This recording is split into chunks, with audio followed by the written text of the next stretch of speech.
So let's take a look outside. I know you're wondering what everything looks like everywhere. Now, doesn't what that is look... that? Yes, blue sky. Just an hour ago when we started the 4, it was snowing. Yeah. That's a picture from June. I'm sure that's not live. I mean, It could be. It looks like it's June, actually. Beautiful skies out there. We have team coverage for you tonight. Annabelle Childers is monitoring road conditions while Danielle Wiggins is standing by. But first, meteorologist Mark Johnson standing by to kick off our coverage on this Monday evening, our first look at the forecast. Mark, what a tumultuous ride it has been. It is crazy, and we're just beginning. I mean, the Arctic cold, coldest air of the season, and you've heard me say that twice over the last 3 weeks. Each successive intrusion of Arctic air is a little colder than the last one, and this one is going to be even colder than the first 2 or 3 we've had this winter. We're not even halfway through winter, by the way. I want you to know that. Weather impact alert continues through the week. Why? Frigid temperatures with dangerously cold wind chills the next few mornings. Right now, a live look. There you go. Highways are much, much better than my white knuckle drive. You see my knuckles? Look how white they are. White knuckle drive. Yeah. Many of you had to deal with that snow yesterday, although most of you stayed home, thankfully. Good job with that. All right, 14 degrees. We got a little bit of snow at Hopkins, but the squalls are beginning to shift and shrink. Move off to the east. 8 in Mansfield, 12 in Worcester, Akron, a little light snow, and 12. 14 in Ashtabula. The Arctic air is spilling in. We've got extreme cold warning in effect through 11 a.m. Tuesday. Okay, so the snow is fading away. That's good news. We picked up another couple of inches in the snow belt if you got under one of those bands of snow. Extreme cold warning, though, now through 11 a.m. Tuesday. There's your snow. Watch it fade. Go, go, go. Unfortunately, we're going to have more snow tomorrow. More on that coming up. In the meantime, temps and feels. Wind chill already to -10 in Mansfield. I think with our winter weather advisory expiring at 8 p.m., a lot of us are going to see the clearing skies and those wind chills dropping down to between -15 and -25 overnight tonight. There'll be school closings. All right. No shorts, no sandals. But a really cool scarf I would recommend. Oh, there we go. Bringing the It's an fashion inside joke. into it. I get it, Mark. Yeah, if you watched our streaming yesterday. Yes. Yeah, I had to wear 2 scarves because Mark made a comment about my first scarf, made me a little self-conscious about it, so I had to change it up. It was stylish. Both of them were. All right. Thanks to his wife. Yeah, you can definitely say that again. Well, new information now in the last hour from that crash that Christy told you about at 4 o'clock between a Cleveland police cruiser and an RTA bus that sent 3 people to the hospital earlier this afternoon. The collision happened just after 1:15 at West 25th Street and Detroit Avenue. Officials now say the police officers were responding to a call with lights and sirens activated when they collided with that RTA bus. Both officers and 1 passenger from the bus were taken to a local hospital with minor non-life-threatening injuries. The Cleveland Division of Police is handling the investigation.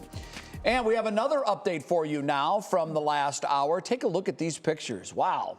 A major highway has now reopened. You're looking at I-77 southbound in Copley. That's was closed just south of State Route 18, also known as Medina Road. It was shut down following a crash involving a street sign trestle, causing it to partially collapse. There are no reports of injuries at this time. Thank goodness. And with that snow, we're continuing to keep an eye on our roads. Annabelle Childers is live now driving through Mayfield Heights. So what are you seeing right now? I think it was snowing last hour when we talked to you. Looks like it may have changed a bit. Yeah, the snow is still coming down, but very, very lightly, not as hard as we saw earlier in our 4 o'clock show. Right now we are on a residential street, but we're coming up on Mayfield Road, and you really see the transition between these residential roads where you've got a lot of snow packed down there to these more secondary streets, which have been plowed. And right now, ODOT tells us there are 70 snowplows or snowplow drivers that are working in Geauga, Cuyahoga, and Lake counties. And then overall in Northeast Ohio, there are more than 300 crews out on the road. And ODOT tells us as we head into this week, their crews are not letting up. Yeah, definitely. This is the largest amount of snow that we've gotten so far this winter. And then add that to the colder temperatures that we had for this storm. We've had to use some extra products to keep that salt efficient in these colder temperatures. Working 12-hour shifts, ODOT plow drivers are moving snow out of the roadways and applying snow fighting products like beet heat and salt to keep drivers safe. But all day in Mayfield Heights, snow's continued coming down, impacting visibility and the roads. We caught up today with Judy Romagni, who told us she was impressed with how clear the secondary streets and interstates have been. But as the mother of a snowplow driver, she wants drivers to take it slow. I'm frightened every time he goes out, even though he's a grown man. I still worry because, you know, they're out in the pitch dark and the weather, and they're the first ones out there, and people aren't always considerate. Everybody's in a hurry. According to ODOT, just this weekend, 3 plow drivers have been hit in Ohio, bringing the overall total of snowplows hit this winter season to 37. And according to the Ohio State Highway Patrol, since the storm started Saturday evening, they've responded to 304 property damage crashes, 1,090 disabled vehicles, 1 fatal crash, and 23 injury crashes statewide. And right now you're looking at the conditions on Mayfield Road, which are really amazing here. You can see the snow piled up on the side of the roads, but this road is very clear. Traffic is moving smoothly, and there are a lot more cars on the road than we saw just a few hours ago. Now, coming up at 6 o'clock, we're going to update you on the status of salt shipments to ODOT with the possibility of more winter weather coming. Yeah, I know that's been an issue, but boy, we are very grateful for those ODOT workers. Thank you so much, Annabelle. And from the roads to the skies now, our Danielle Wiggins is live at Cleveland Hopkins, tracking the recovery there after thousands of flights were either canceled or delayed nationwide due to yesterday's storm. Danny, good evening to you. Based on the noise in the background, it sounds pretty crowded and hectic there.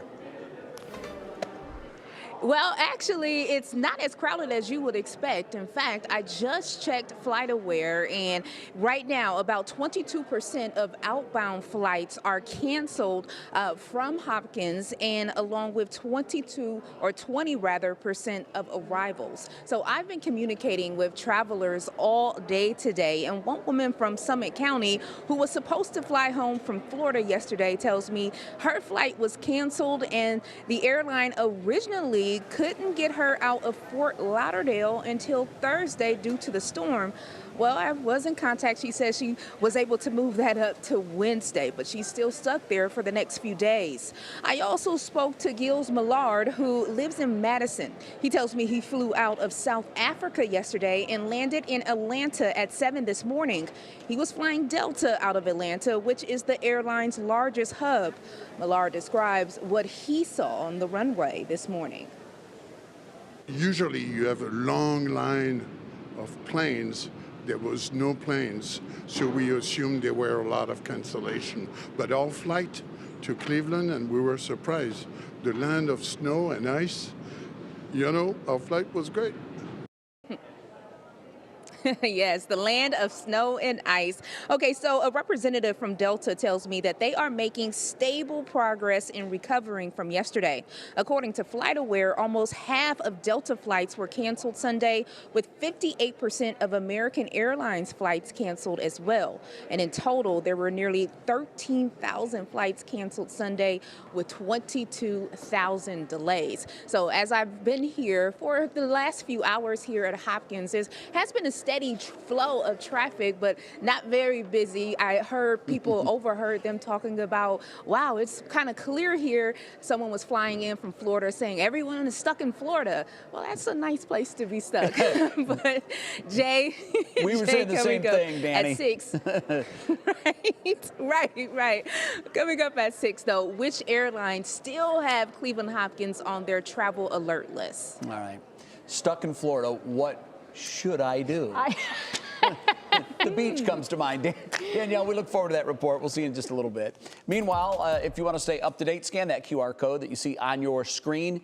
When you do so, you'll download the WKYC Plus app and the weather app, and it will stream all of the up-to-the-minute and news updates directly to your phone. Again, download the WKYC app on your phone or TV and stream for free now.